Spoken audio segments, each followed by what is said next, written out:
Welcome, ladies and gentlemen, to the McCoy Tennis Complex on the campus of Brevard College. Just moments away from the start of competition between the host Brevard College Tornadoes and the visiting Huntingdon Hawks, who make the way from the state of Alabama for this Division III matchup. USA South Conference action as Tornadoes gather around head coach Brad Jones. And Tornadoes men's and women's teams both in action this Friday afternoon here in the mountains.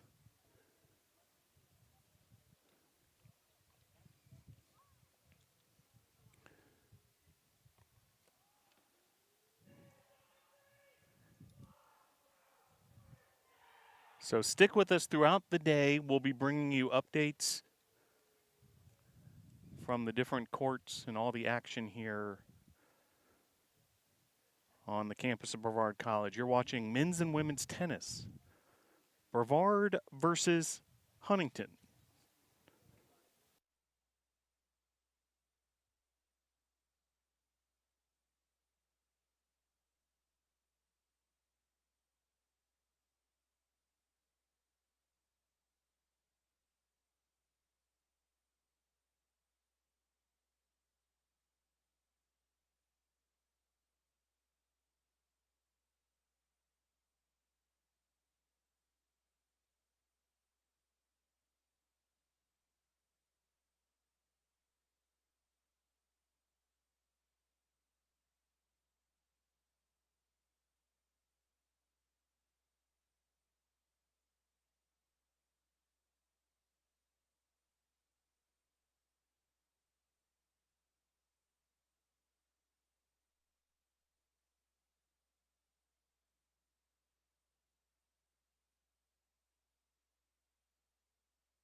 back to the McCoy Tennis Complex on the campus of Brevard College. You're watching Brevard versus Huntingdon men's and women's tennis action all happening simultaneously. One of the benefits of McCoy Tennis Complex, enough courts to get it all in on both sides.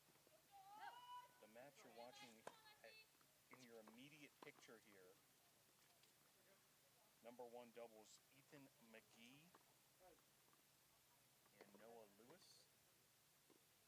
And just beyond the number one men's doubles is number one women's doubles, Sophie Trantham and Cameron Perry.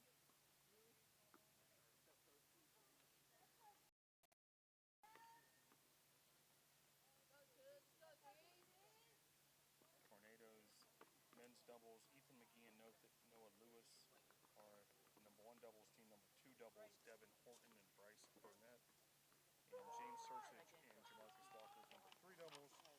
Sophie Trantham and Hamrick Perry, number one doubles on the women's side. And a Hirsch for Garland, number two doubles. And Allie Kogroy and Melody Ferguson. We'll check back in with you. We're efforting the Huntingdon side of the lineup. We want to make sure we ID all these players correctly for you. But stick with us. We'll be here next couple hours to bring you action between Huntingdon and Brevard, men's and women's tennis.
Welcome back once again to the McCoy Tennis Complex on the campus of Brevard College. You're watching men's and women's tennis action between Brevard and Huntingdon. At your near court here on your device, you're watching men's number one doubles, Ethan Mcgee and Noah Lewis versus Carson Sands and Lane Young. Just beyond the number one men's doubles is number one women's doubles, Sophie Trantham and Hamrick Perry for the Tornadoes versus Madeline Creel and Alexi Bassett. We'll be keeping you updated next couple hours here as we're watching Lewis and Mcgee take on Sands and Young. And happy to be joined now by senior on the Brevard College tennis team, Andrew Ingram. He's going to be joining us for some color commentary throughout this one. Trying to get the winner there was Mcgee, but hey, number one doubles, Ethan Mcgee and Noah Lewis. Andrew, big opportunity for the Tornadoes, what the fans are watching right now. Yeah, Noah is new to the team. He's a freshman, and this is the second time he's played with Ethan. We decided to try him out last week against Piedmont, and they worked really well. So we just stuck them together again for this match, and they seem to play really well and communicate really well. If we could break down these two games even further, Ethan and Noah, can you describe them each as a player? Yeah, Ethan, he just has everything. He can do anything he wants to on the court. He can control the point. Noah, he has a lot of topspin on his ball, so when you hit with that topspin, it just pushes the ball right off the court, and he can manipulate that ball really well. And just beyond number one doubles on what's actually marked as court number one, but a little bit further beyond your sight line here with our camera location, is the number one women's team, Sophie Trantham and Hamrick Perry. They're taking on Madeline Creel and Alexi Bassett. Sophie Trantham and Hamrick Perry have had a lot of success this season. Yeah, it was surprising in my opinion. Sophie's a freshman, and she's up playing number one doubles with Hamrick. And this has both been a position that we tried out during spring break at our tournament, and it just seemed to blend really well together. And, they've just been able to win and win and win. And they've been really successful with their two play styles, Hamrick being a little more of what we call in the tennis community a push, just getting that ball back in, and Sophie being a little more aggressive when she needs to be. And does that benefit a doubles team when you have those two, kind of what would be contrasting styles, but complementary styles at the same time? It does. When you have those two contrasting styles, it allows for one player to be more secure while the other player can go and hit those shots. And then they work well together, and that's their play style. Outstanding. Well, we're going to keep on going kind of just in the mind's eye because we'll continue to show you the action in this number one men's doubles match, but we want to tell you about everything that's going on around the McCoy Tennis Complex. So let's stick with the women's side and the other two doubles matches over on court number, court number 3, I believe. Hannah Hirsch and Brooke Garland, number 2 doubles, taking on Kennedy Harp and Allison Stegal. Hirsch and Garland, formidable team as well. Yeah, they communicate really well on court, and they have become really close friends off the court as well. And so when you have that bond on and off the court, it helps tremendously. They know exactly what the other person's thinking and wants to do with the ball, and they can almost read each other's minds, it seems like at times. And in number 3 doubles, Allie Kogoy and Melody Ferguson taking on Marissa Lejeune and Morgan Mumper of the Huntingdon Hawks. Allie Kogoy and Melody Ferguson, yet another sort of style those two players bring as a doubles team. Can you describe Allie and Melody? Yeah, so Melody just started last semester during the fall season, and she's really developed her game really quickly. We put Allie with her because Allie's a really secure shot. She doesn't really hit the ball out much. So when we pair that with Melody, who's still maybe learning the game, then they just work really well together. But Melody has come a long way in the past year. And I think she's up for running at the BESPYs for most improved player at Brevard College. So. And we'll stick on that side of the McCoy Tennis Complex, kind of the way the pairings happen here. Women's and men's number 1 doubles playing side by side, number 2 doubles, and now number 3 doubles. And we actually just had a little bit of excitement over here at the number 3 doubles location. But let's look at the men's side. James Cerseich and Jamarcus Walker, that number 3 doubles team, they're taking on Prosser Crow and Case McGraw. And it already looks like a pretty intense match happening over there at number 3 doubles. Yeah, James has a really big personality. He's loud on court, which we love, and he tends to get in the opponent's heads. He just transferred in from UVA Wise, and so he's new to the team. But him and Jamarcus bonded really quickly. We're trying them out this match. I think this might be the first time they've played together, but they're really close off the court. And with James' big personality, he can get in the heads of the opponents really easily and just make them miss shots and mess up. And in terms of their strokes, tell us about Jamarcus and James. Yeah, so Jamarcus, they both hit with a lot of topspin. James especially, he's a big lefty. So that puts a little bit of different spin on it than what right-handed players might be used to seeing. And Jamarcus, he can hit it big when he needs to, but he's not afraid to back off of the ball or hit a lob up every once in a while. Now, number 2 men's doubles, we haven't touched on this match yet. Devin Horton and Bryce Burnett, and they're taking on Clinton Robinson and Cameron Reed from Huntingdon. Tell us about Bryce and Devin. So Bryce is new to the team. He's also lefty, and he plays really secure with himself. He can hit almost any angle on the tennis court. There's not a spot on the court that he can't hit. And Devin, he got recruited a couple years ago. He's just a superstar from the beginning. A little injury plagued, but he just keeps pushing through, powering through. And his tennis IQ is just genius. So when you put those two players, someone with that high IQ of the game of tennis, and someone who can hit those shots where they need to go, when you put them together, it's just fantastic. That brings us to you, Andrew. So do you want to tell NATO Nation a little bit about yourself? You're a senior. You're going to be graduating with a degree in criminal justice from Brevard College. I know you're nursing an injury at the moment, but tell us about your tennis career here at Brevard. What's it been like, and you're looking forward to graduation. Congratulations, by the way. Thank you. Yeah, so I came in. I'm a senior, and it's just been a lot of fun. All the different people I've been able to meet and connect with. We're really close on and off the court, and I wouldn't have asked for a better group of guys.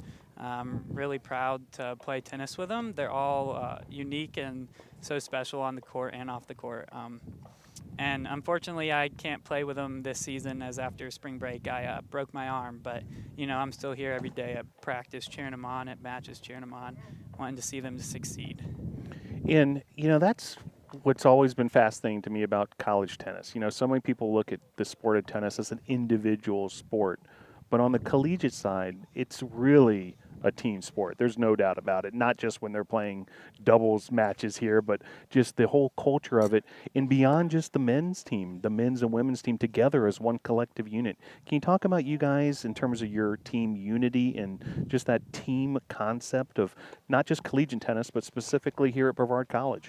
Yeah, so we're all really close. We're like a family. We have our arguments and our downsides, but at the end of the day, we everyone's got each other's backs. It helps that we practice and play with the women's team. We have one coach, and so being around them every day just brings us all together. We laugh, we have fun, and on the court, you can definitely tell it. We feed off of each other's not injuries. We feed off each other's emotions, and when maybe one court's having a good day, then the rest of the courts will have a better day.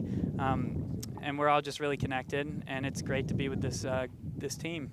If there was a young tennis student athlete, perhaps on the high school or junior high school level, checking us out this afternoon and wondering, hey, beyond listening to Andrew and Phil talk about the tennis team, what they've told us about the specifics and also the McCoy Tennis Complex, but what would be the real difference maker, why they should come to Brevard College and experience this tennis program? Yeah, well, I mean, for one thing, our facility is one of the best you can get at this level of tennis. We have 12 courts, a whole tennis house within the courts. Each court's just fenced by pairings of 2. I mean, the facility immediately stands out. And then when you come and watch us play, you can see the energy we bring to the courts, and we can see the connection we all have with each other, which is really nice. And you guys have been able to take some great road trips throughout your career, too. I know this past year the team went to Hilton Head Island, for a number of matches. Then, a couple years ago, that trip to Orlando, the National Training Center, just a fantastic complex down there. Tell us about, what's it like to be a tornado on the road on the tennis team? It's a lot of fun, whether we're flying out to a tournament or riding a long bus trip down to Alabama or wherever. It's a lot of fun, We get to be with each other for that whole time. And as you said, we had 2 big tournaments, one pre-COVID or right when COVID hit, and then one this year. And it's a great time. We go down, we play a bunch of different teams that we've never even heard of before that are really skilled. We lost, but it was a great growing experience. And even through those losses, we were managed to pick our heads up and learn from it. Outstanding. Well, congrats again, Andrew. A fantastic career. And, I know not the way you wanted it to end on the tennis court, with the injury, but, really appreciate you continuing to stay so involved and joining us today. And, not too long, we'll be seeing you, collect that diploma as well. So looking forward to that day. Can you catch us up on what you're noticing here in these number 1 doubles matches? So on the guys' side of things, they are down 3-2 in the set. In tennis and doubles, we play 1 set to 8 games. And so we're down 2-3, but it's still a close match. Ethan and Noah work really well. And as you can see, Ethan can just get all of those volleys back and hits a backwards overhead. He's a crazy, and then Noah's just back there to back him up. That just what we watched right there. That point was a pretty significant doubles rally. All sorts of shots. You're seeing volleys, half volleys, ground strokes. Pretty exciting stuff right there at that point. Yeah, and I would never count Ethan out of it, no matter how down he is. Against Berea, he came back in the 3rd set, down 1-5, and managed to pull out the victory, which ended up being the deciding game for us. So that was really fun. It doesn't matter. He's a fighter. He's a competitor. I've never seen anyone as competitive as Ethan is, and he'll always manage to get back in the game, no matter how far down he is. We'll see if you can ascertain an update from the women's side as well, just beyond this men's number 1 doubles, the number 1 women's doubles, Sophie Trantham and Hamrick Perry versus Madeline Creel and Alexi Bassett. Able to catch the score on that one, Andrew? Yeah, it seems like Sophie and Hamrick are down 1-6, but they are 1 doubles, and they have pulled off great matches in the past. They tend to win a lot, so I wouldn't expect them to see a little run of a comeback right here before this match is over. It's critical to come out of doubles ahead in terms of trying to earn a team win. No doubt about it, correct? Yes, since we play best of 9, each doubles counts as 1 point, and so if we can get at least 2 out of those 3 doubles wins, then we're feeling really confident going up 2-1 into singles. Yeah, no doubt you're that much closer, of course, to clinching the team win as you continue to watch number 1 doubles, Ethan Mcgee and Noah Lewis versus Carson Sands and Lane Young. And we'll give you a look here.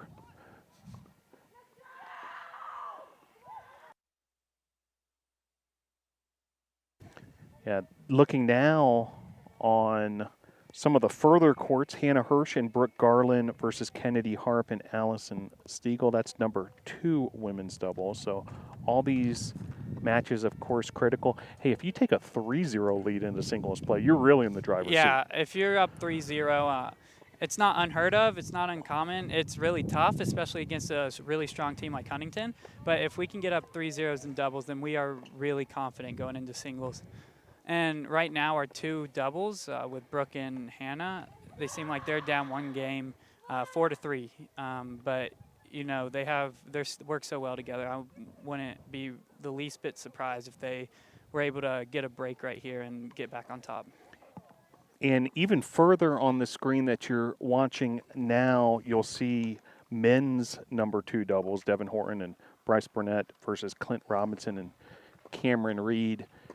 That might be a little too far for us to just notice to tell you exactly what the score is, but it looks like Andrew's got it with his eagle eyes. It looks like it's 2-3 right now. Huntington's on top on that fourth court down there. So several competitive matches. We'll see if we can bring you some updates from number 3 doubles as well. What do you see on women's number 3 doubles? Right now, Melody and Allie are down 1-4. But you know, they're both such good players right now that they could easily come back. And we see Jamarcus and James, who are up actually 4-1 on their doubles court, which is really nice to see. So hopefully they can stick it out, stay on top, and pull it out, and get those 8 games. Yeah, number 3 doubles, Allie Kogoy and Melody Ferguson for the Tornadoes, Marissa LeJeune and Morgan Mumper for Huntington. And number 3 doubles that Andrew just updated that score for you. James Cerseich and Jamarcus Walker versus Prosser Crow and Case McGraw. We'll switch back now to number 1 men's doubles. Looks like one of the closer matches that we see here at the McCoy Tennis Complex. Now Noah Lewis serving for the NATOs. We are down 2-3, but that just means Noah's serving, and we can easily get this hold right here with Noah's serve. You know, in tennis, the only thing you can control 100% of the time is your serve. So that's why holding on your serve and winning that service game is really important. And with Ethan at the net and Noah serving, I don't have any doubt that they can pull off this game. Looks a bit of an aggressive approach by Huntington, both players coming up to the net for the volley. Yeah, so how we've always been taught is first team at the net wins.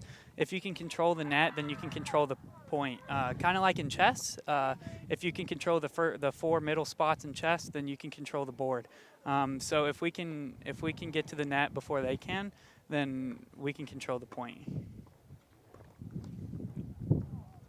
And that was a great shot by Huntington. Incredible return, because that looked like a winner, no doubt, from Mcgee, and Huntington able to win that game off that point there.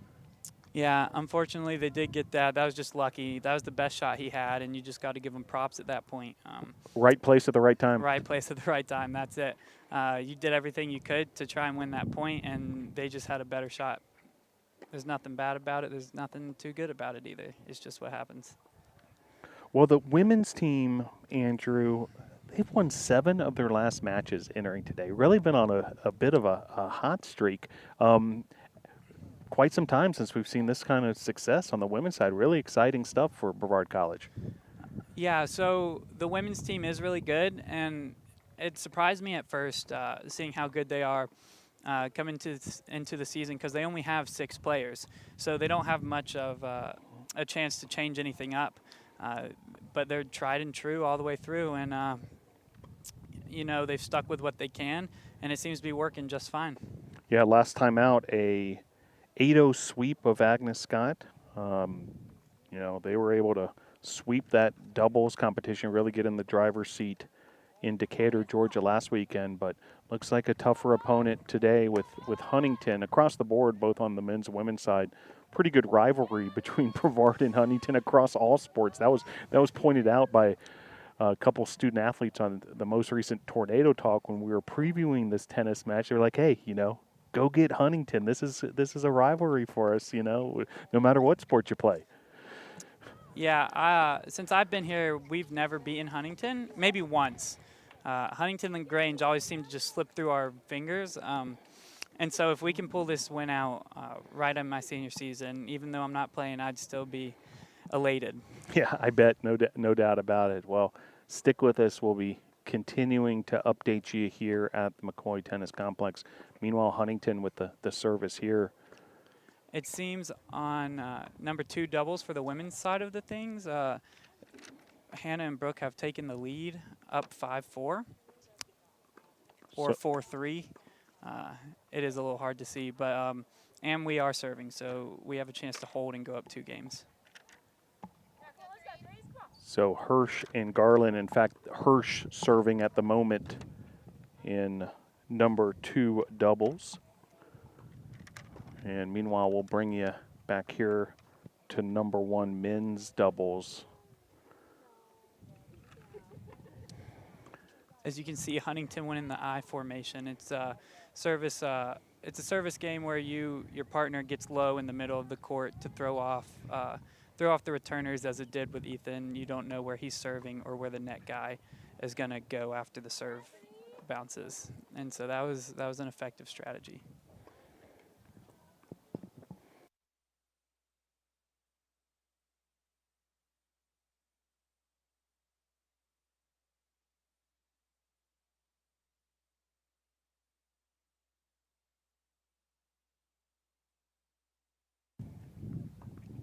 So yeah, Carson Sands and Lane Young for Huntingdon, and now Ethan Mcgee with the service here. Now down a couple games. This is critical that you hold your serve.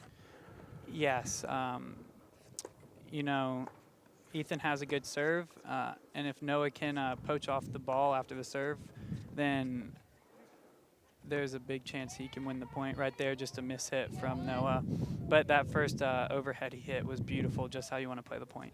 Yeah, so the idea, the strategy was correct there, no doubt, but just an unfortunate mishit. And meanwhile, Mcgee will serve again here with Lane Young returning the serve. First serve out.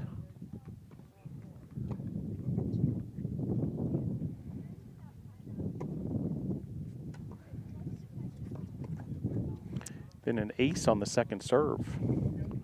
Well, not quite an ace, Phil. He still touched the ball, but it was a great second serve right to his backhand. Got him choked up on the body. He couldn't do much with it, and the only option he had was to hit it down into the net. So good serve by Ethan. Yeah, the Tornadoes will take it, no doubt.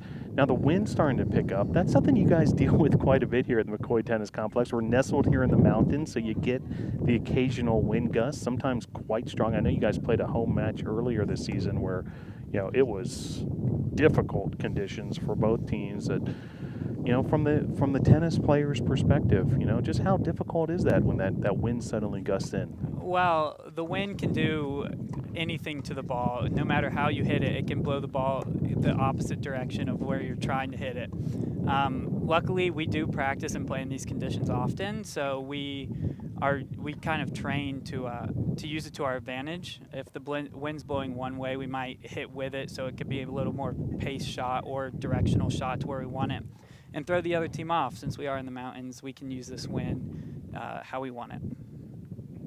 Yeah, certainly, you know, the home court advantage can come into play. Huntingdon out of Montgomery, Alabama, where, you know, it's much more hot and humid, and certainly, you know, you don't have the elevation that we have here in the mountains.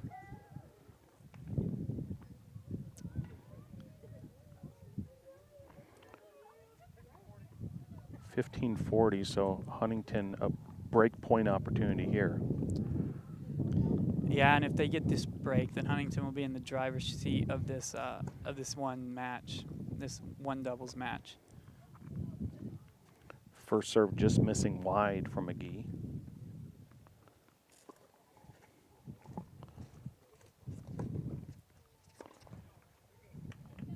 And once again, able to get the point off the second serve.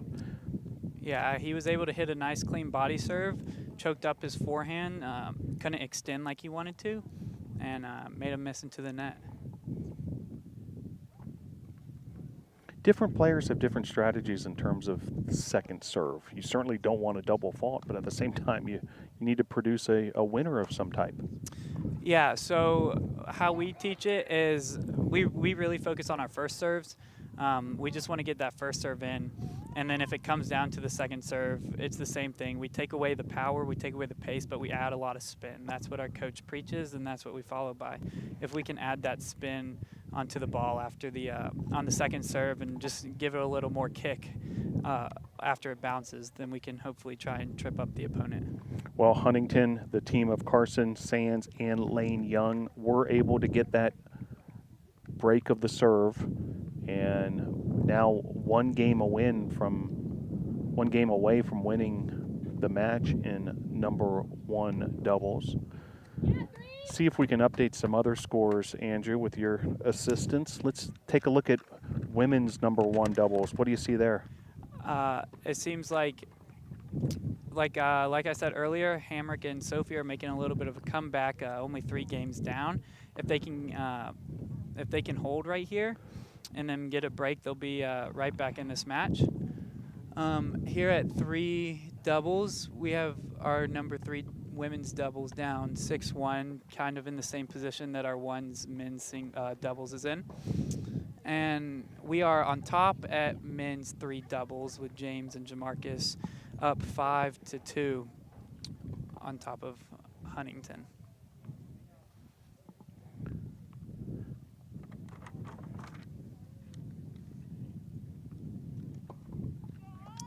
Yep, so you're watching now the number 3 women's doubles. That's the Huntingdon team in your camera angle at the moment.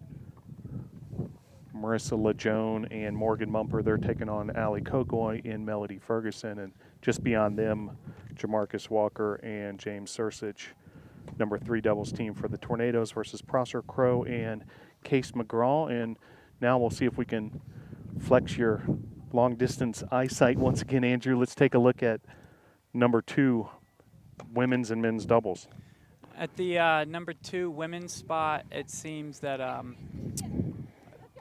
that we are down. Brooke and Hannah are down by 2 games. I'm thinking 7-5 or 6-4. And then at the number 2 men's spots, we're down just 1 game, still early in the match, down 4-3, I believe. So that's the women's number 2 doubles, Hannah Hirsch and Brooke Garland versus Kennedy Harp and Allison Stegal. And the men's number 2 doubles, Devin Horton and Bryce Burnett versus Clint Robinson and Cameron Reed. Meanwhile, number 1 men's doubles, Huntingdon team of Carson Sands and Lane Young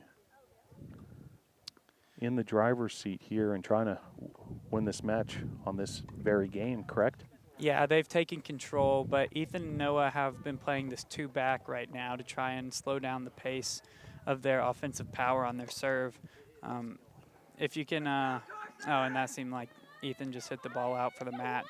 But when you play 2-back, it can often help with just playing your rally balls rather than attacking as much, playing more of a defensive strategy. But right there, Ethan hits the return out, and so they just lost that match. Yeah, so Carson Sands with that final service for Huntingdon. Carson Sands and Lane Young get the win over the Tornadoes in men's doubles number 1.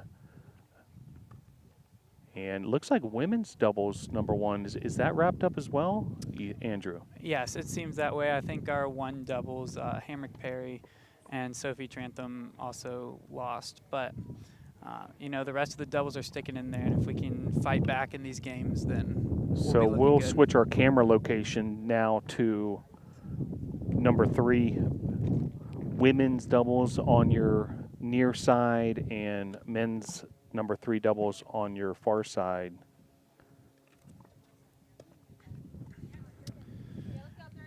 Yeah, for our 3 men's doubles, Jamarcus has serve, and we're up 5-2. So that's a good sign with James at the net. He's a good volleyer. So if Jamarcus can put that ball where James can poach it off, then we seem to be in good shape.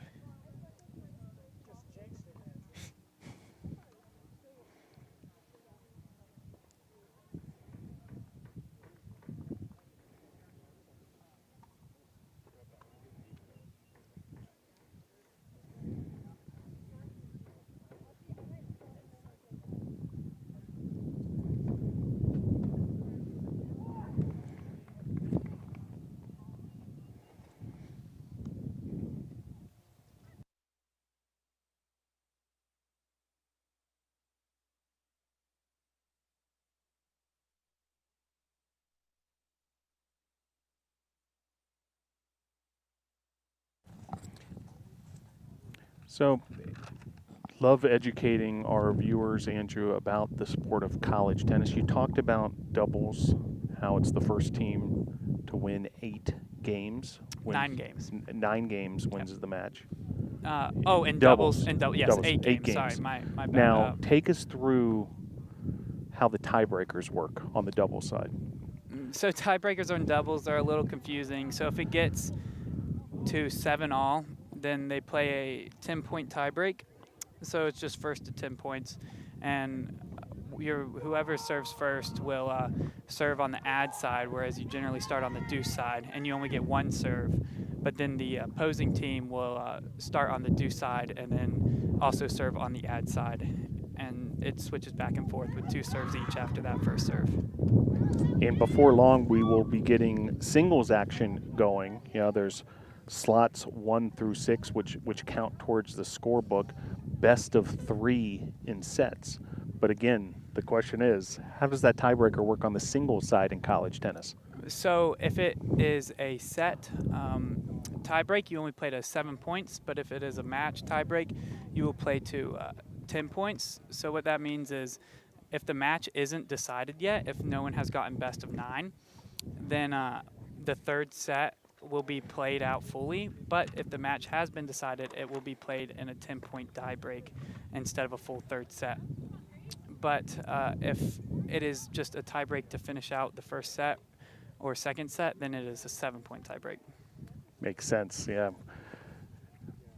Appreciate that. And meanwhile, on that far court on your camera angle now, you're watching number 3 doubles, James Cerseich and Jamarcus Walker versus Prosser Crow and Case McGraw. And that's Prosser Crow serving currently. He has that white hat on for the Hawks. Yeah, we saw earlier him throw his hat out of frustration. It seemed that James was getting in his head a little bit. So if James can keep that up for one more game, the score is now 7-2, and if we can break him, then we will be looking good for the rest of our matches. Meanwhile, on the near court, you're watching number 3 women's doubles, Allie Kogo and Melody Ferguson for the Tornadoes, Marcella Joan and Morgan Mumper for the Hawks. And yeah, and the Hawks just seem to go up 7-2 on that women's side, the third 3 doubles. Unfortunately, but you know, there's still tennis left to be played, 1 point at a time, and they might be able to stage a little bit of a comeback here.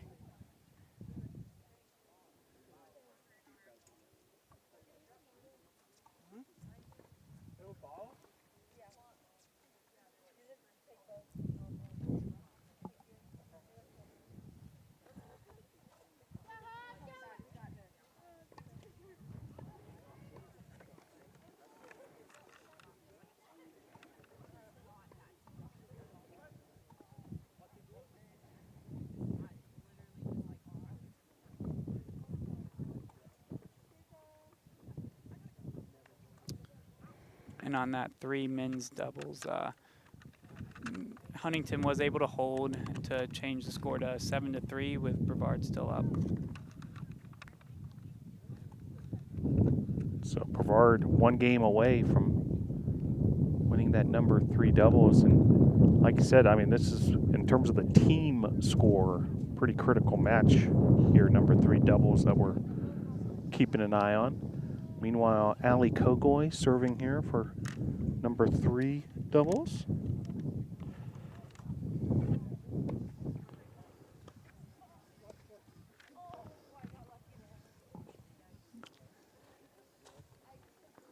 Allie was able to hold that first point in that game with a great forehand that the Huntingdon player was just not able to return. Allie, the junior from Canton, Georgia, Mill Springs Academy.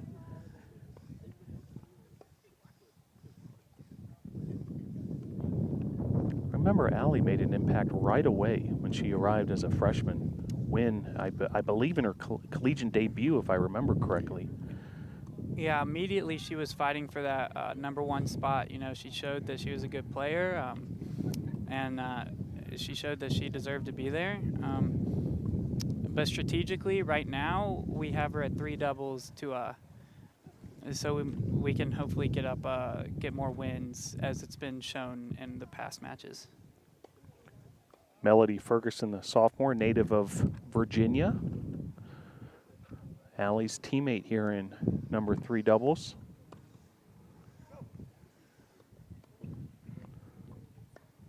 Meanwhile, they continue to go at it over there in number 3 men's doubles.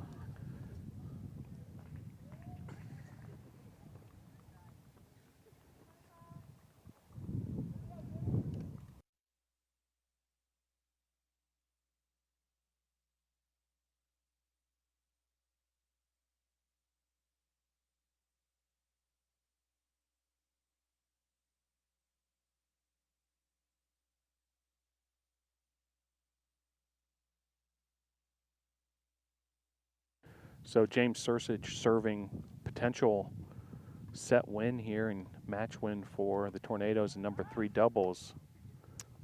However, they did just win. Yes, in fact, you could see that energy that you were talking about from James. You know, it was such a shout. I wasn't sure if it was, you know, following a winner or not, but no doubt, you know, big time win there. Number 3 doubles, and I think you're correct. You know, as far as the energy, you know, just that spirit pays off there in number 3 doubles. Congratulations, James Cerseich and Jamarcus Walker for that win. And we'll see if we can maybe talk to one of those two as they come off the court here.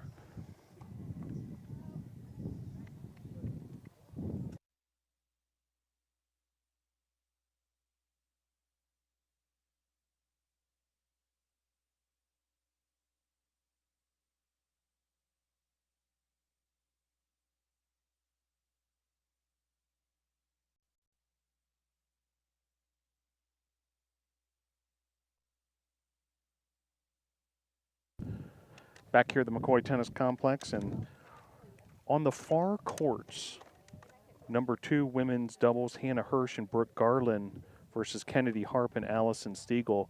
Andrew, what are you seeing there? Yeah, it seems like Hannah and Brooke went up 2-6, or not 2-6, sorry, 7-6, and they just need that one more game to secure the victory at 2 doubles.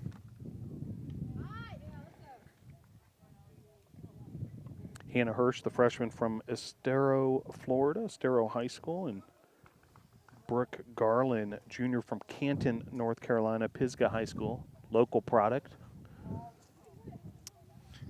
Yeah, when Hannah came to the team, she was deciding between here or college up in Pennsylvania, and luckily she came here because she's a phenomenal player who's taken over the 1 spot at singles and plays that 2 doubles position.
Happy to be joined now by James Cerseich.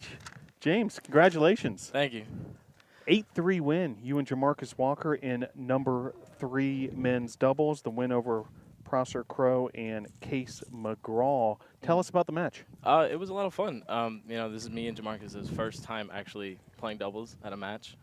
Sometimes we've done it in practice, but it's nice because I've run plays with Ethan, and Jamarcus picks it up like it's nothing, and he's able to execute on the balls that I give him. Really smart player, really consistent player.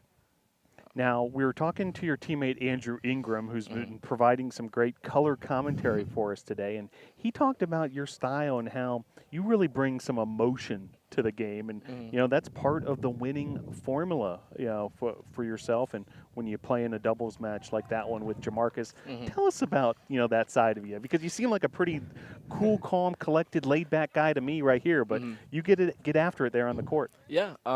I don't know. I've always played with a chip on my shoulder, and just being able to be out there is just a blessing.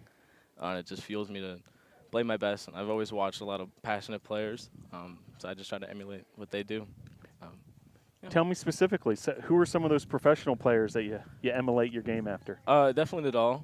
If you've watched the Tornado Talk, you know that I'm actually right-handed, but I play left-handed because of him. Yeah, a lot of that growing up, for sure. So when you have a right-handed and a left-handed combination on the doubles side of things, what kind of challenges does that create for the opponent? Oh, there's so many. I can go on and on.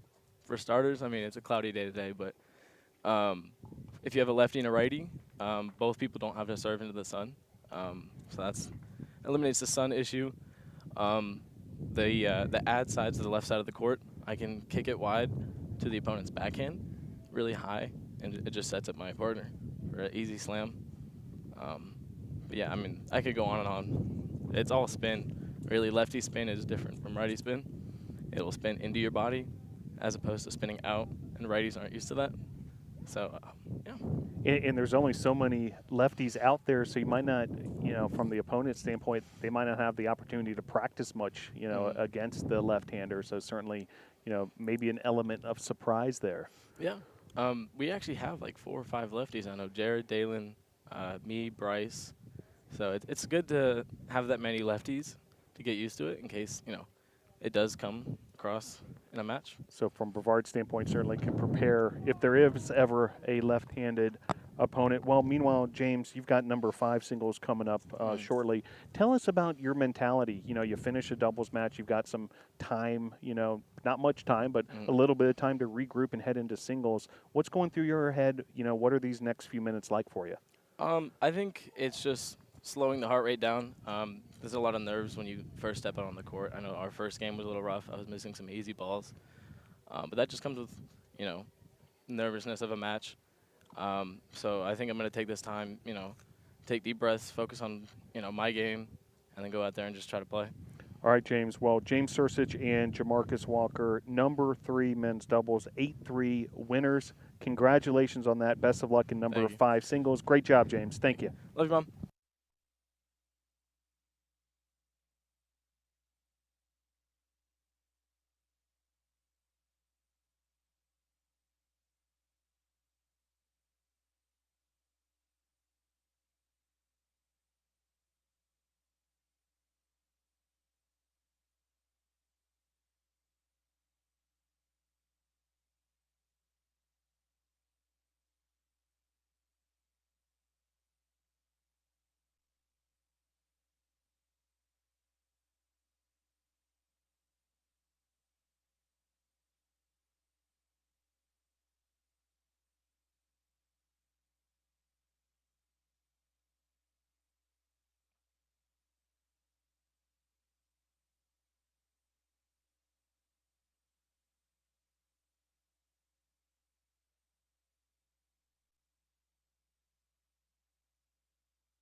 So with both number 1 doubles in the books for men's and women's, and also number 3 doubles, the remaining matches are happening on the far courts in number 2 men's and women's doubles. First, let's take a look on the men's side. Devin Horton and Bryce Burnett versus Clint Robinson and Cameron Reed for Huntingdon. Andrew, what are you seeing there? I see the women's are in a 7-all tiebreak right now to determine the match for this. Bryce was able to just hold his serve and tied up 6-all. Now trying to break Huntingdon. So very competitive matches happening over there, and we're trying to bring you a closer location in terms of our secondary camera, so stick with us here. Hannah Hirsch and Brooke Garland in that number 2 women's doubles match.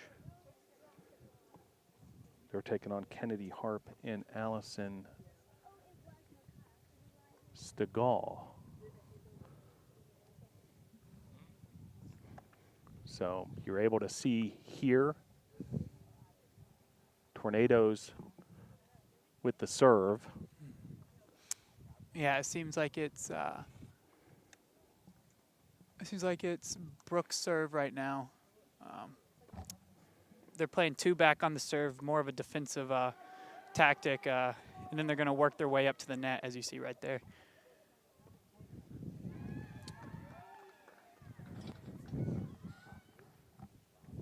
Hannah just hitting it a little bit too high and gave Huntingdon a nice overhead to smash down. Just watching a handful of points, it just seems like a very even matchup between these two sides. Obviously, the score indicating that, but you can just kind of tell from style of play, too.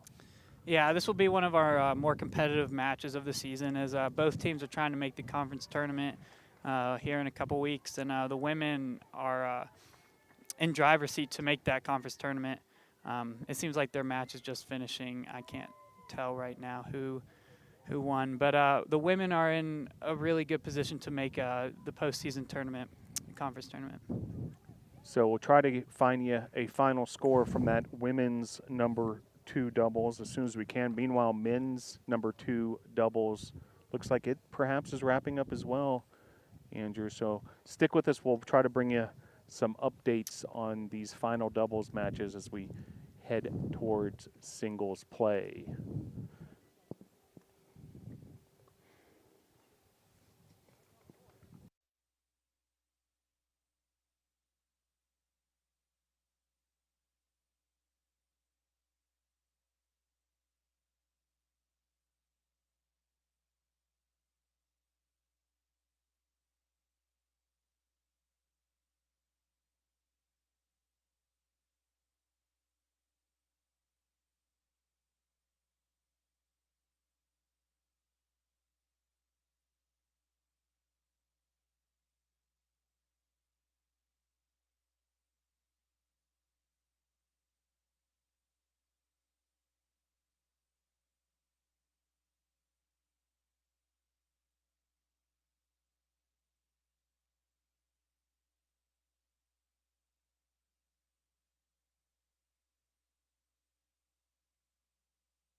Back here at the McCoy Tennis Complex, there's one doubles match still remaining. To update you, Huntingdon has a 3-0 lead on the women's side.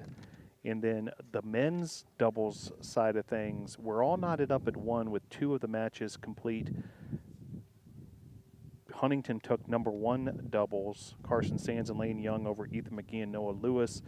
And the Tornadoes won number 3 doubles, James Cerseich and Jamarcus Walker over Prosser Crow and Case McGraw. The only match still going on here in doubles play is number 2 doubles, Devin Horton and Bryce Burnett against Clint Robinson and Cameron Reed. And pretty much everybody at the McCoy Tennis Complex has assembled to check out the conclusion of this doubles match. And looks like a tiebreaker situation here. Andrew, what are you seeing? Yeah, Devin unfortunately got broke. They broke Devin in that final game that would have secured us the victory. It seems like a close tiebreaker right now as Bryce has serve.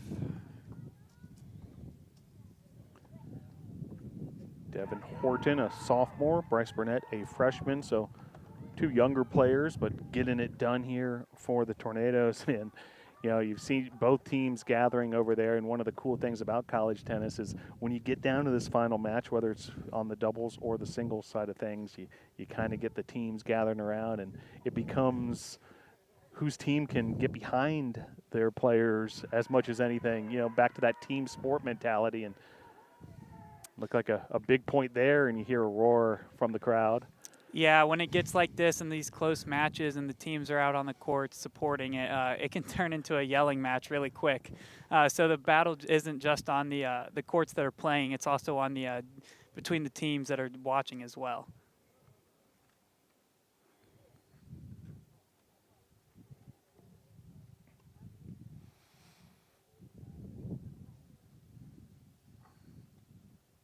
Huntingdon with the service at the moment.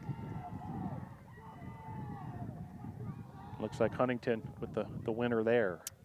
Yeah, I think it was just a missed shot by either Devin or Bryce. I couldn't tell who as the teams are gathered on the court. It's a little hard to see, but just a missed shot. Unfortunate, but all you can do is look for the next shot, look for the next ball.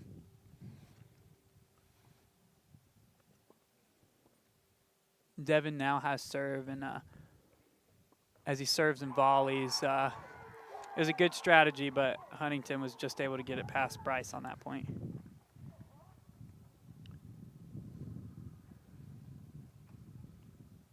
And that might have been set point there, in fact, or just switching sides. Yeah, so in tennis, when the teams are on the court,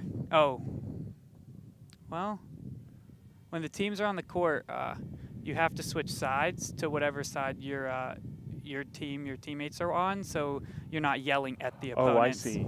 So that movement that we saw there was actually the gallery, the fans, the teams moving to their respective sides as the players switch sides, so do the teams. So you saw everybody kind of get up and move. It makes perfect sense, Andrew. Appreciate you explaining that.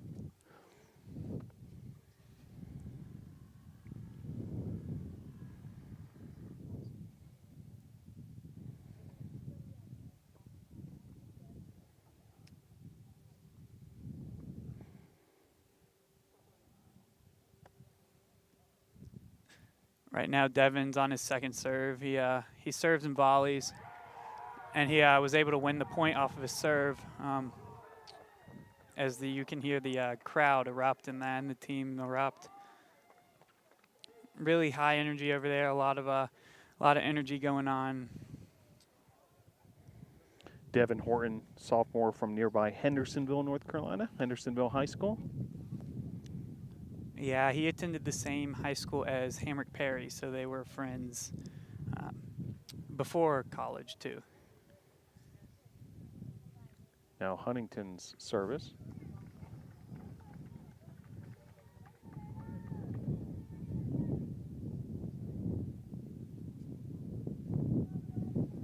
What is it like as a player when you're the last match happening and all eyes are on you? How does that change things for the players on the court? It's a lot of pressure.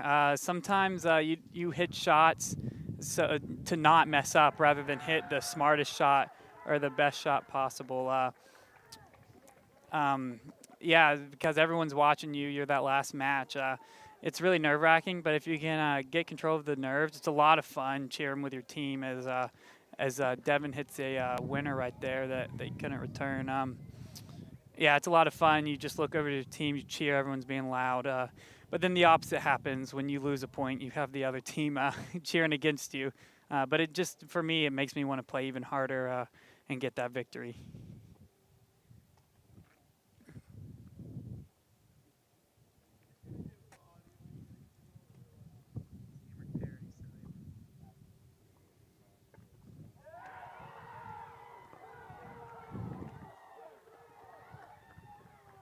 Now a roar comes from the Hawks side of things.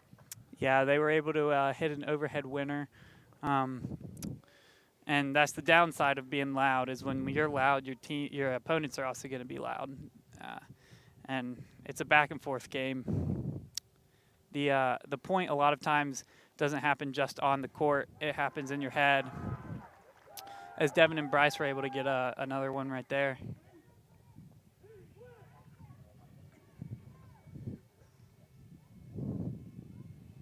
And certainly in these tiebreaker situations, as they evolved, you know, the tension and also the energy from the onlookers gets that much higher as well. And it's always a great thing to have someone like James or Ali Kogoy over there who has such high energy as Huntingdon seems to just hit the winning match point right there. But you know, when you're playing that final match, when you have someone like James and Ali over there cheering you on, just being loud, it's a lot of fun. Well, in a tiebreaker, so certainly a tight one there. Clinton Robinson and Cameron Reed with the win over Devin Horton and Bryce Burnett. So Huntingdon with a 2-1 advantage heading into singles play on the men's side, and on the women's side, Huntingdon up 3-0. Now, Andrew, we talked about the benefits of certainly having the lead following doubles play, but certainly not insurmountable at the same time if you're behind heading into singles play. We've seen that plenty of times. Yeah, for the women, it's going to be really challenging. They can only drop one more match at the maximum, so they'll need to play almost perfect to pull out this victory, which they can do and have done before. And the men's side of thing, they have a little more leeway, and we have a really strong singles lineup that can help us pull that out. Well, the two teams will reset and then head towards singles play. We'll describe what's all going on around the McCoy Tennis Complex as we head to singles competition. Glad you're able to join us. Men's and women's tennis, Brevard versus Huntingdon at the McCoy Tennis Complex.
Welcome back here to the McCoy Tennis Complex, joined by the two seniors. We've been talking to Andrew Ingram throughout the show. He's been providing us with some expert analysis at the color commentator role, and also joined now by Alex A.G. Glaze. These two gentlemen, the two graduating seniors, they'll be celebrated on Senior Day next week.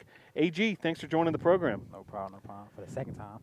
Yeah, no doubt about it. So coming down the home stretch in terms of your, senior season here on the tennis court, you're also a member of that men's basketball team. Can you kind of put it in perspective? Have you had some time to sort of think about it and ponder, just how meaningful these years have been for you? I can't say it went by kind of fast. Because when I first got here, it was kind of slow. Then freshman year went by, and sophomore year went by, then junior went by, now senior year. So to get to the end, some days are sad, some days are like, I'm ready to get over with it. So on Tuesday, my last match, it went to playoffs. Tuesday, my last match, I'm going to have to have fun and try to get a win and go out with a celebration, I guess. And Andrew, what's it been like to have this guy as a teammate? Oh, man. It's been great. We're good friends off the court. Me and Jamarcus Walker will go and watch his basketball games in the wintertime and cheer him on and embarrass him a little bit while he's on the court. And it's a lot of fun hanging out with him. Same opportunity for you, AG. Tell us a little bit about Andrew. What's it like to be on the same side as him? Andrew's a goofball, as you can see with the arm. Nah, he's a homeboy of mine for life. Long-term friendship. I enjoy playing tennis with him and being a friend. I love him forever, bro. Now, both of you guys, there's no seniors on the women's side, and there's just the two of you on the men's side. As seniors, talk about the leadership side of things. When especially when there's a brand newcomer, to the Tornado tennis team, or a freshman who might be wide-eyed and not know his way around campus, or certainly not how college tennis works and so forth. Talk about each of your roles on the leadership side of things and what you try to provide for those young players. AG? So I just try to lead for example, do the right thing, show up on time, show them what to do, what not to do, and just pretty much just be a leader the best way I can.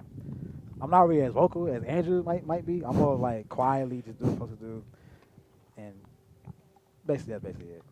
Goes a long way to have someone that you can help show you around a bit, right, Andrew? Yeah, I've been there. One of my biggest fears freshman year was getting lost on campus. Luckily, I chose a college that's it's a little bit smaller, easy to navigate. But I've been in the newbie shoes before. I know how it feels, and if I can help someone out, I will. All right, so Senior Day celebration coming up. What are your feelings heading into Senior Day? Have you started to visualize it through your mind a little bit? That last regular season Senior Day opportunity here at the McCoy Tennis Complex. AG. It's been processing. I'm ready for the day to come to basically get over with it. But I know as it get closer, I'm gonna be sadder and sadder because my last match and ready to graduate for real. But I'm hoping to get a win. Mom's gonna be there. Family's gonna be there. Tennis match, so try to get a win and just have fun with it as possible. And Andrew, it's a time for reflection. Of course, you've had some great times here at Brevard College, and at Senior Day, great opportunity for you to put that in perspective. Have you kind of thought those sorts of things over? Yeah, all I can do is look back to the past senior days, the last few years. I've seen some good friends graduate from here, and it's hard to believe that it's my turn to get out of here. I'm gonna miss it a lot, especially since I couldn't play this past season. But I'm just leaving the reins for other people like James and Devin and other people who are going to step up and make great leaders and great tennis players. Next big event after Senior Day, of course, graduation itself. Tell us what degree you're going to be acquiring here from Brevard College and what your plans might be after graduation. AG? So my degree is in criminal justice, which is law. I was planning to go to law school, but I kind of just gave that up because I don't do 4 years of school. So I'm working in law field for a couple of years, and then I'm going to go to U.S. Marshal in the next 2-3 years. So. Very good. Andrew? Yeah, I'm going to be I'm a criminal justice major with a business and organizational leadership minor. But I'm not sticking with that. I'm going to go to grad school, hopefully online next winter, and go to be a sports management grad school and figure out what I'm doing after that. Very good. Well, AG, congratulations. You want to stick with us a little longer as we start to bring some of the action into focus, or? You want me to? I can. Yeah, Or stick I with come us a back few little more bit. minutes here. So we'll actually shift over now to show you some of the action as the singles play gets started here. So now, glad to be joined, both Alex Glaze and Andrew Ingram, helping us bring all the action to you. And just getting started here and breaking the action on the women's side, but you see on that far court, number 1 men's singles, Ethan Mcgee versus Carson Sands. These two players were part of that number 1 doubles matchup. Andrew, key to victory here in your mind for Ethan Mcgee? Just get more balls in. That's all you can do. You can't lose if you don't make any mistakes. I know that's virtually impossible, but if you get more balls in than your opponent, you have a higher chance of winning. And Ethan is really good at staying consistent, staying calm under pressure, and attacking when he needs to and backing off when he needs to. He's good at reading the game. He's just a great player. Lucky to have him on the team. And if he can just play his game, then he'll win this match. Now, AG, I know you've seen Ethan compete quite a bit. You've hit with Ethan quite a bit. Describe Ethan Mcgee as a tennis player. He's not really that powerful, but to me, he's not. But I never beat him. I never could beat him. I came close. I got 1 point one time, but that's pretty much it. But he's very consistent. He knows when to hit certain balls. He knows when to come to the net and back away. He kind of puts you in a position where it's hard to hit the ball back, and then when he gets his shot he wants, it's basically just a winner, and you're not getting it back.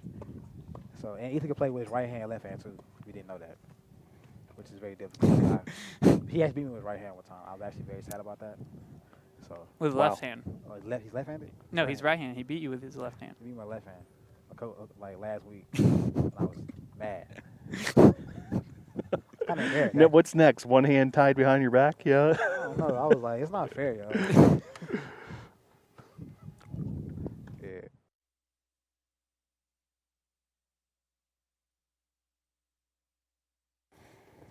So on the near court here, you're seeing the action in number 1 women's singles, Hannah Hirsch versus Alexi Bassett. Hannah Hirsch in that number 1 singles spot for the Tornadoes. She played in number 2 doubles with Brooke Garland. Alexi Bassett was part of the number 1 doubles winning team for the Hawks, and currently serving is the Tornado Hannah Hirsch. Same question on this one, Andrew. Key to victory for Hannah? Get her serves in. She tends to double fault, but when she's on, she's really on. If she can get that serve just over the net, get it in, then the rest of the game is hers. She's not losing the rest of the game, but it's a matter of getting that first serve and even the second serve in. Have you had the chance to see Hannah Hirsch in action much, Alex? Yeah, same thing Andrew said, the serve, and she's consistent when she wants to be. But when she's on, she's on. She's not. She probably get a win here, but she's very consistent. The serve has to get in play for her to get a win.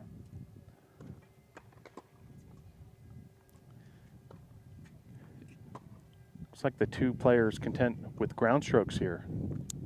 Yes. Yeah, if you look at the difference between men's and women's tennis, women are a lot more patient. They like to play a lot of ground strokes, especially on our team. As you watch Hannah Hirsch, she's going to play a lot of ground strokes.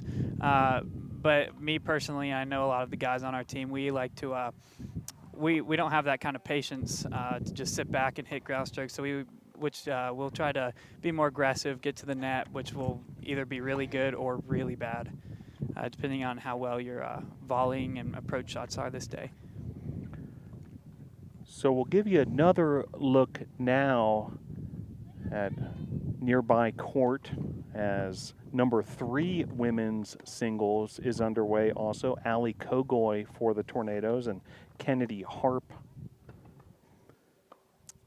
for the Hawks. And beyond that is number 3 singles. You might be able to see that on the far side of this camera angle, Noah Lewis versus Lane Young in number 3 singles. Let's talk Noah Lewis a bit. We saw him in action with Ethan Mcgee in that number 1 doubles matchup. Andrew, they weren't able to get the victory in number 1 doubles, but I know Noah's hungry for a win here in number 3 singles.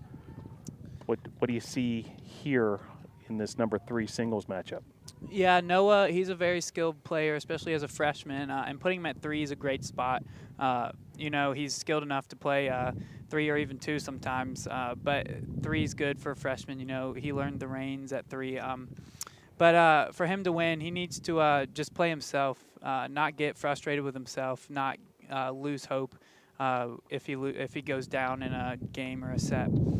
But if he can stay on top of the ball and play how he knows how to play, then he can get this win.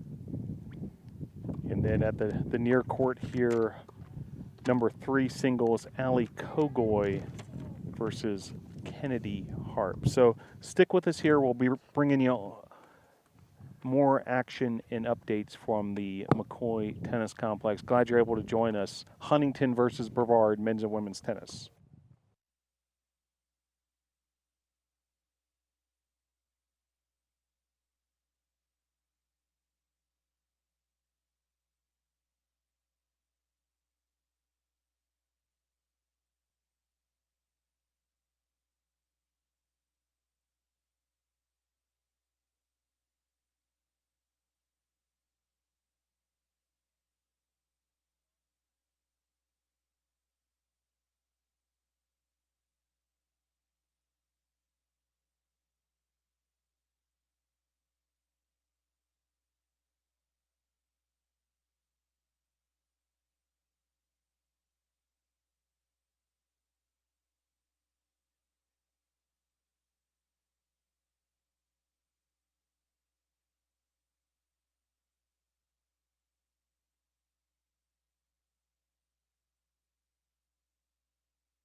Welcome back here to the McCoy Tennis Complex. Men's and women's tennis, Tornadoes and Hawks. And joined now by Jamarcus Walker from the men's tennis team. Jamarcus, thanks for joining the program. Oh, I'm glad to be here. It's exciting. Well, Jamarcus, you and James Cerseich, a 8-3 win in number 3 doubles. And, that was a heated match at times, but you guys able to get the victory. Walk us through the match and how'd you feel, and ultimately, what did it take for you guys to get that W?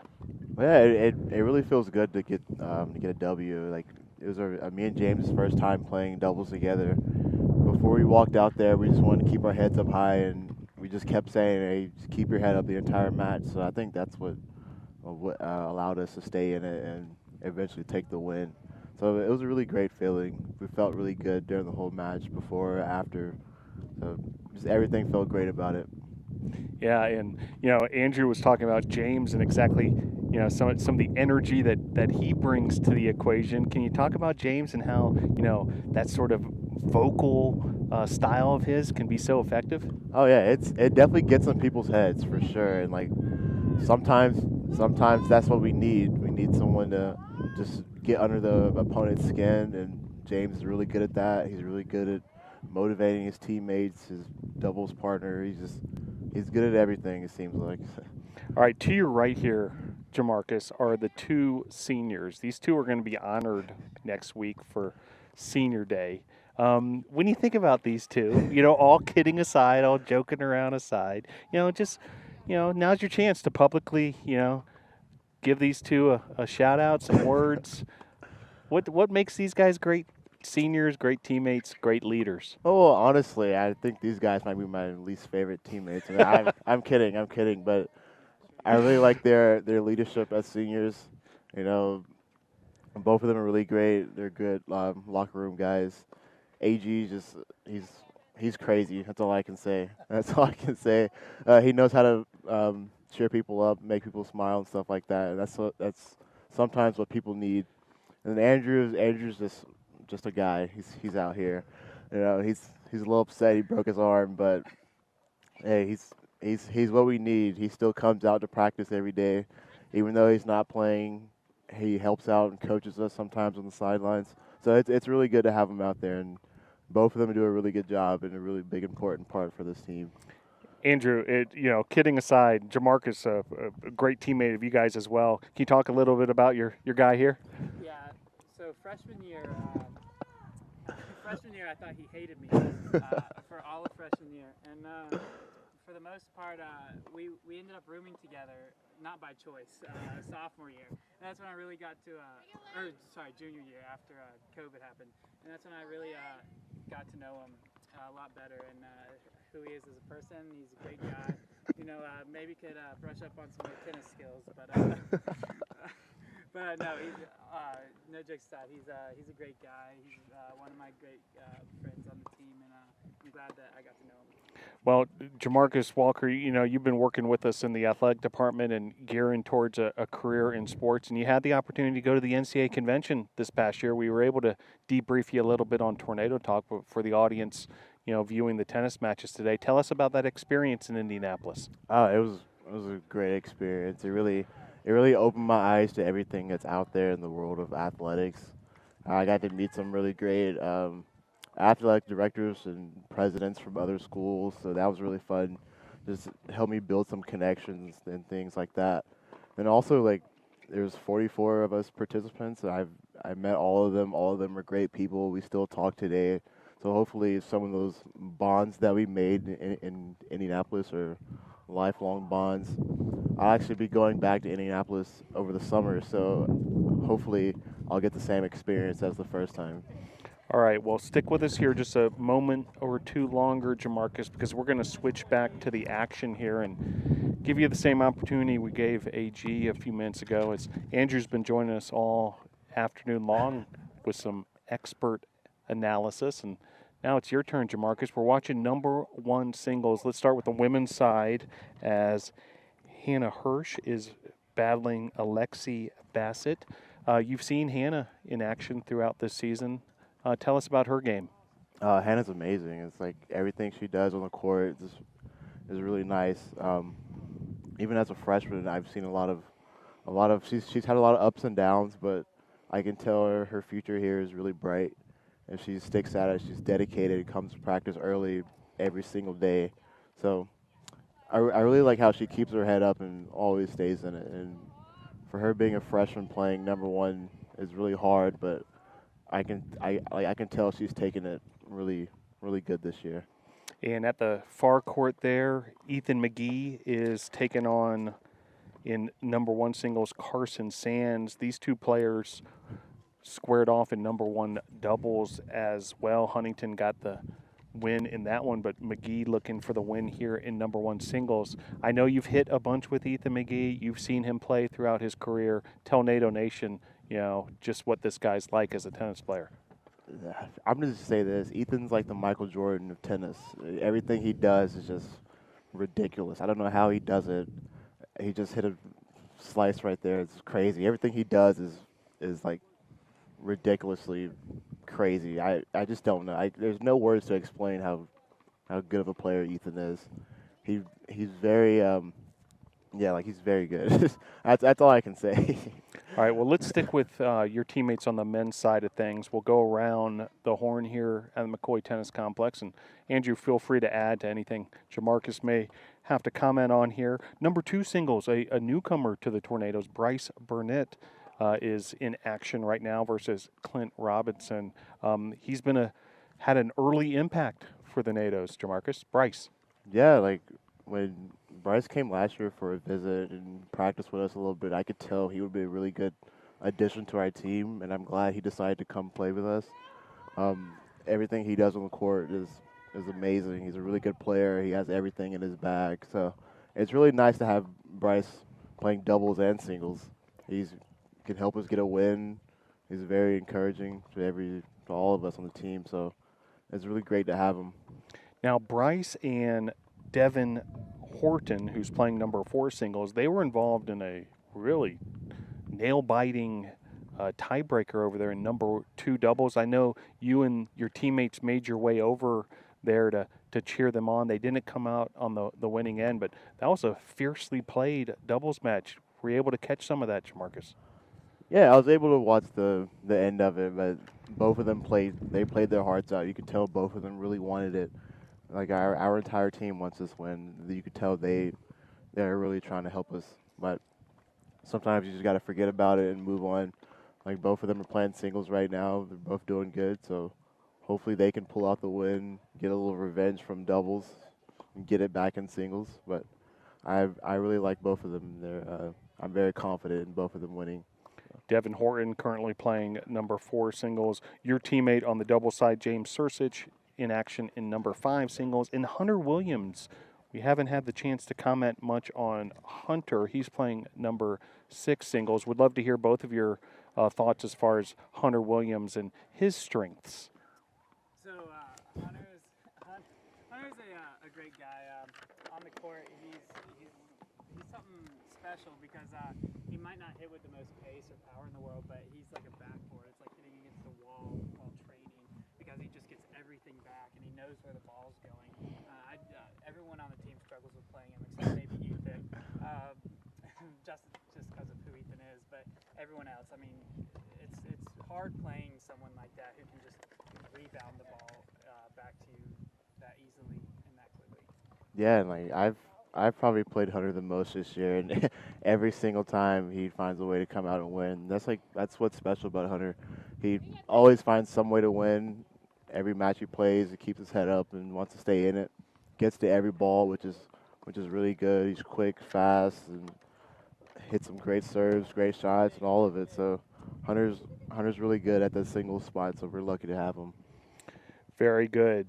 Well, great to be joined by Jamarcus Walker, and he's able to start the celebration early for senior day for these two, Alex Glaze and Andrew Ingram. Jamarcus, thanks for joining the broadcast. Congrats again on that big doubles win, and it's exciting to see you guys come down the home stretch. Yeah, glad to be here. Thank you. All right, very good. That's Jamarcus Walker. Huntingdon versus Brevard. tennis here from the McCoy Tennis Complex.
Okay, I'm here with AG and just trying to get his opinion on Ethan and Hannah's match that is going on right now on court 1 and 2 as the number one singles are happening. So what do you see from these two players? I see Ethan's up. Is he up a set? He's up, almost up a set. Ethan is up 5-1 right now. He's playing really good. Good strokes, good backhands, very consistent. Yeah, it's almost like he can't miss, huh? Yeah, he just can't miss. First serve, Ethan backhands, and drop shot. And what do you see from Hannah's side, on the girls' side? What do you see Hannah doing good and maybe doing wrong, could improve on? I don't really know. I can't teach her like that, but it seems like she's doing okay. She's down a set, but she's not giving up. She's still fighting. She's keeping her heart in it, so which is a good thing. Got to hang in there, Hirsch. Yeah, she's a freshman with a lot of ambition, a lot of fight in her. Going back to when you were a freshman, remember when we were freshmen 4 years ago? And I beat you my first time playing You tennis? did not beat me, first off. That is We could call your boy right now. that and he is would tell you that this. is a lie. But what did it feel like as a freshman, the nerves of playing in your first match when we played doubles and when you hopped on singles? So let's go back. So your boy got me playing tennis. I forget his name. So I played basketball. I was in the room one day. He was like, "Hey, bro, come play tennis." I was like, "Nah, bro, I don't play tennis. You know, I don't look right playing tennis." So I got talked into it. In my first match, I thought I was gonna win, but the balls come too fast. And I practiced and got better. Got my slice game down, my serve game down. In my third match, I won my first game at home. Yeah, I bet that was pretty exciting, huh? It was pretty fun. And then we were able to get a couple wins at number 3 doubles. We were double partners. I forgot about that. we had the most fun doubles. There was always a crowd on us, and it was terrible. Every time. Every time. We was played terrible. so bad. All right, so we behind would. us, we have Noah, who dropped a set to Huntingdon, but is now starting the second set in that first game, and Allie, who is down 5-2 in the first set. You know, Allie, she used to compete for that one spot. She's playing 3 now. She came in as a freshman, really talented. She still has all the talent in the world. Do you think it benefits the women's team having her at 3 and moving Hamrick and Hannah up into 1 and 2? I think it does. I think the ball pace for number 3 is for her. It's not as fast. It's kind of slowed down. She can get all the ball. She can be consistent. Her serve is there. She's on her toes a lot. Yeah, you As can you can see she's always moving. She's always getting to the ball. Even that serve was out, she was still able to get it back and return it. And then Noah over there as a freshman playing number 3 singles. Down a set, but still fighting. How does he get back in this? Well, first thing first, it's never over. I think Noah just stay consistent and hit the ball, not try to smash it 100 miles an hour, just keep it and place it. I think Noah got a chance. Yeah, as he has a lot of talent as a freshman too. And then on the court to our left, we have Sophie Trantham and James Cerseich at number 5 singles. It seems like James up a game. How does he stay up in this set? I think James, same thing with him, be consistent. Just be loud, be loud as y'all want to be. Just be loud and have fun. And for Sophie, she's down a few games. When you're down maybe 5-3, 5-2, do you try and fight to get back in the set, or do you try and play for position for the next set, try and gain momentum going into that second set? I'll try to gain momentum and try to stay as positive as I can, because I know anything's possible to come back from. I came back from 5-1 one time and won a set against you. I beat you. I don't believe it. I don't believe it. We call Evan. We call you home. We call your boy. I'll tell you, folks. Listen, he don't want to tell y'all what I beat him, but I beat him. As we come back to Ethan's match, he was able to take the first set and now is just serving in the second set. He seems like he has control of that number 1 singles match for the guys, and the guys have a little bit of a catch up to do, down 2-1, but it seems like we're in good position right now. In a few minutes, we'll get score updates from Hunter and Bryce and Devin.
Joined once again by Alex Glaze and Andrew Ingram, and just about to wrap up our broadcast for today. We've been bringing the action between Huntingdon and Brevard. Just to review the scores that are in the books, men's doubles, number 1 went to Huntingdon. Carson Sands and Lane Young defeated Ethan Mcgee and Noah Lewis 8-2.